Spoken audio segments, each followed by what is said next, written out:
I was looking in the free section on my favorite website when I saw an ad for a free mower. Now the home was being sold and they put the last of the items on the curb to be given away. The mower was only blocks away from my local freight store, so on my way to pick up some cheap tools, I was able to also pick up a free mower to make some easy money.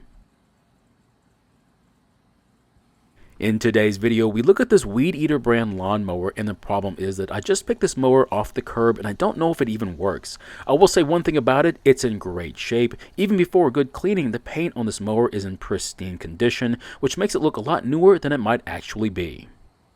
Now, I'm going to try and repair this mower, however, it may not be the exact repair you need to make to yours. We'll explore other options later in the video. Now, we're only going to mention what these other options could be. We don't have enough time to look into them, but if you need more information on these options, you're welcome to ask as many questions as you need to. The first thing I want to do is to look over the mower and see if there's anything wrong with it, and nothing looks off about it, which I hate to say kind of scares me. Why would they give a mower away that looks like it's barely been used? Now there's hardly anything in the tank except some grass clippings. That means this mower has not been used in quite some time. The next thing I need to check is of course the oil level and its condition. Now, it looks like the engine is completely filled with a ton of oil, but remember to get an accurate reading, wipe the dipstick off first and then take your reading. This time it looks like we have plenty of oil, except if we take a closer look, it appears the oil level is above the full mark by several ounces. Now, the extra oil will cause the engine to smoke out of the muffler and also cause the engine to wear out faster than normal. I'll leave it alone for the moment, but we'll fix it later on when we do an oil change. The next thing I want to do is to see if the engine will start and run if we put some fuel into the carb's throat.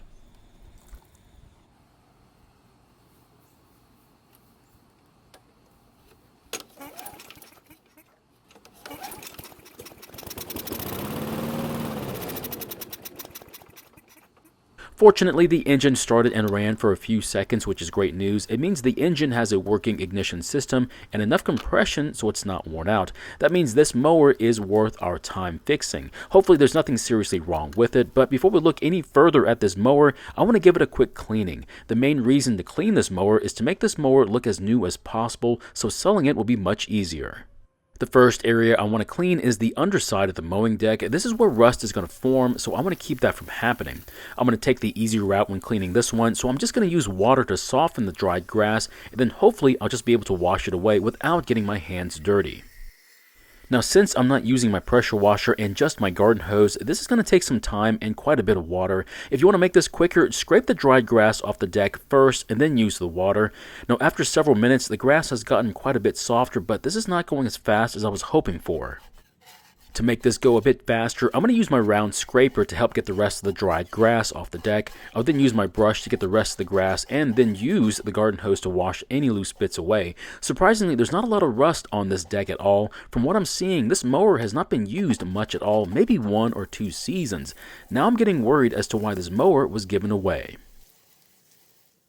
Now, the cleaner I'm using is a cheap cleaner you can get at almost any large or smaller chain stores across the country. Now, I'm not being paid to promote this cleaner, so if you want to know which cleaner it is, just take a look in the comments and it should have answered the question there. Just as a hint, this cleaner is pretty awesome and the best I've used so far.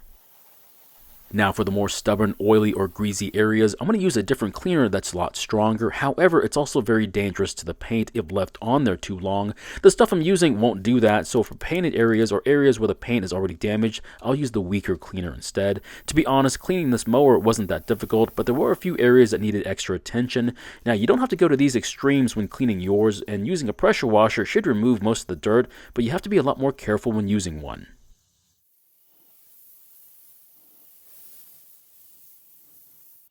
To be honest, most buyers will never fully appreciate the amount of time you're going to invest in the mower you're fixing, and it makes sense. If they were able to fix a mower, then they would know what all it takes to get one back up and running. Now, this one is going to be easy, right? Clean the deck, wash the mower, sharpen the blade, lube the wheels, run the mower, drain and change the oil, replace the air filter, and post it up for sale. No surprises and easy money in your pocket for 1 hour of your time. I hate to tell you, I've seen the future for this mower, and that's not what happens at all. Now, I thought the paint looked good before, but after a closer look and realizing just how dirty it was, it now looks 10 times better after a good cleaning. Once the water dries off, you'll see what I'm talking about. I don't think I'll even have to try to shine this one up. Now, while the mower is on the table, I'm going to go ahead and clean the wheels because they're at a comfortable working height. Once they're clean, I'm also going to lubricate the wheels. The biggest reason why is that since this mower is not self-propelled, putting lube on the wheels will make it much easier to use. The fact that this mower doesn't weigh very much is also going to help out, but there's nothing wrong with giving it all the help it can get.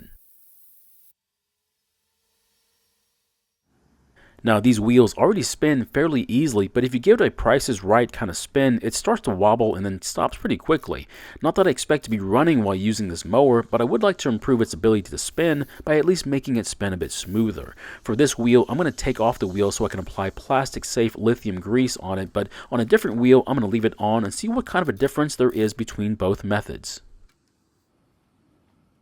After giving it a Price is Right spin, you can see just how much of a difference it makes. Reducing the friction between the metal axle and the plastic will also reduce the wear on both parts, but of course the plastic is going to wear down faster. Now that's the biggest indicator as far as telling just how much this mower was used before it was given away, and since there's hardly any wear on both of these parts, this mower wasn't used very much at all.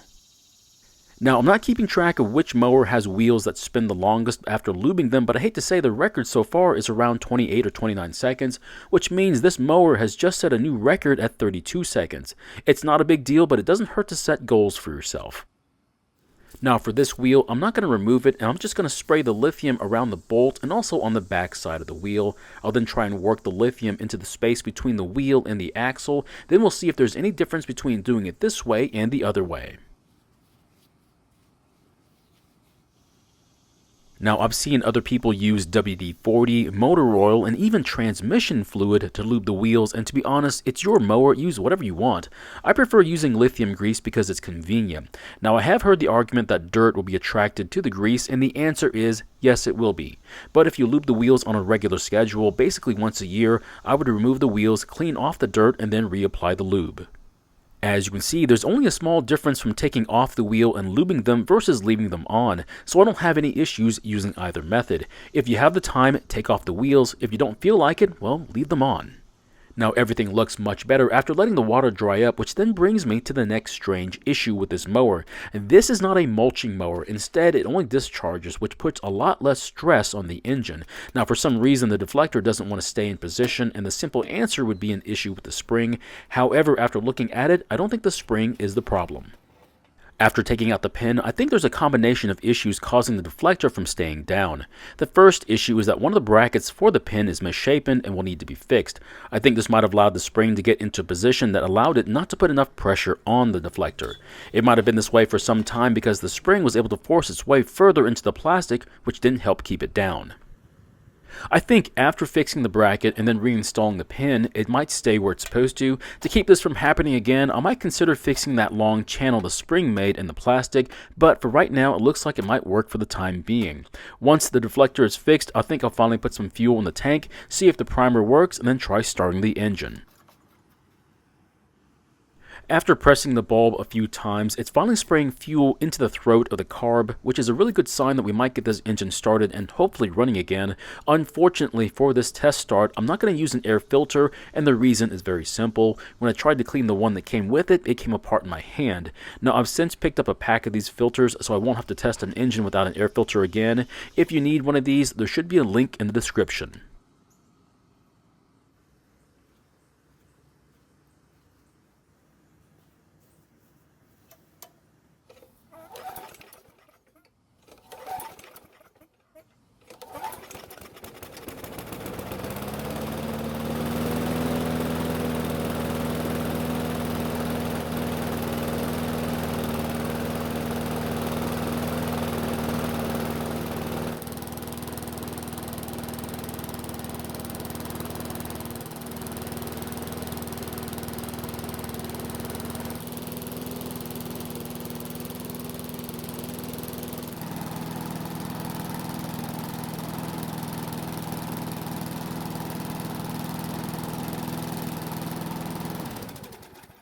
Well, it started and stayed running, but I'm not happy with its performance. First, the engine is smoking. Now, this is a direct result from the engine being overfilled with oil. The next issue is the most concerning one, and it's the pull rope bouncing around. The reason I'm concerned is because the bouncing rope could mean the crankshaft is bent, and as the engine spins, it causes the rope to bounce more than it's supposed to. Now, a bent crankshaft is not the end of the world, but it does mean this engine is not going to last as long as it could due to an imbalance in the rotating assembly. However, this mower should run for the next few seasons without any issues. While the mower is on its side, the oil is slowly draining from the dipstick. I'm going to remove the spark plug and tie down the brake handle. That way I can rotate the engine and watch to see if the bolt will spin off-center. The more off-center it is, the more severe the crankshaft is bent, and the more the engine will shake.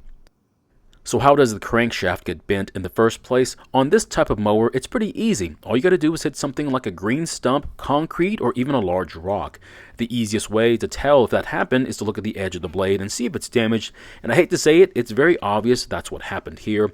As you can see, the very tip has made contact with something, and it looks like the other thing won and the blade lost. To help see if the crankshaft is bent, I'm going to put a line across the screen that's flush with one side of the bolt. I'll then rotate the engine and see if the bolt stays flush with the line, but it's pretty obvious that it is not flush, and it's almost half a bolt head off center. That means the crankshaft is bent, and there's not much we can do about it. Or is there something we can do to fix it? Now, I'm going to do something that I haven't shown on here before, and I want to give it a try. For those of you who figured it out, I'm going to try and bend the crankshaft back into, well, a better shape. And that's because I'm not going to be able to straighten the crankshaft completely. I'm going to beat on the blade adapter in the opposite direction to the way it's bent. This is not a scientific way of doing this, but I've heard that this can help in minimizing the vibration.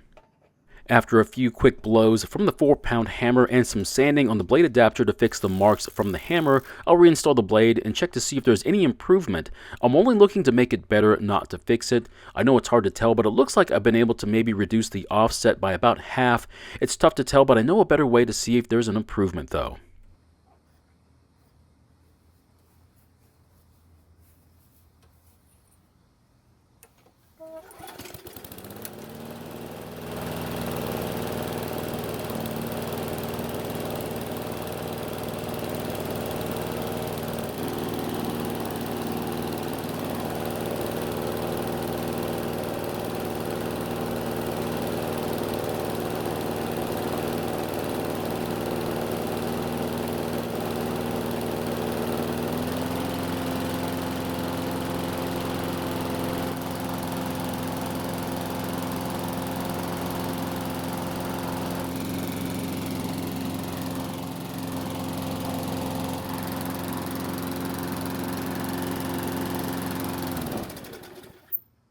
As you can see with your own eyes, I do believe the vibrations have been reduced significantly, which will then in turn allow the engine to last a lot longer than before. Now, even though it's not perfect, I never expected it to be, and the only thing I was looking to do was to reduce the vibration, which luckily it did. Another option to using a large hammer is to buy some online products that will do the same thing, but the contraptions can cost as much as a new mower or even more. Also, replacing the crankshaft is the next best idea, but a new one for this engine could range from $100 to $200. So in the end, this mower looks great, and with the shaft that's now less bent, it's also going to last several more years, just so long as I don't hit something hard again. Oh, I didn't show it on film, but I did put fresh oil, and also I sharpened the blade. I also eventually replaced the air filter, and on this style, don't forget to pre-oil it as well. So my question is, what do you think about using a large hammer to try and fix the crankshaft? Do you think it's worth a shot, or should I have bought a $400 tool to straighten it? Thank you for watching. I really do appreciate your time here. Please feel free to ask me any questions about this project or your own projects, and I hope to see you in the next video.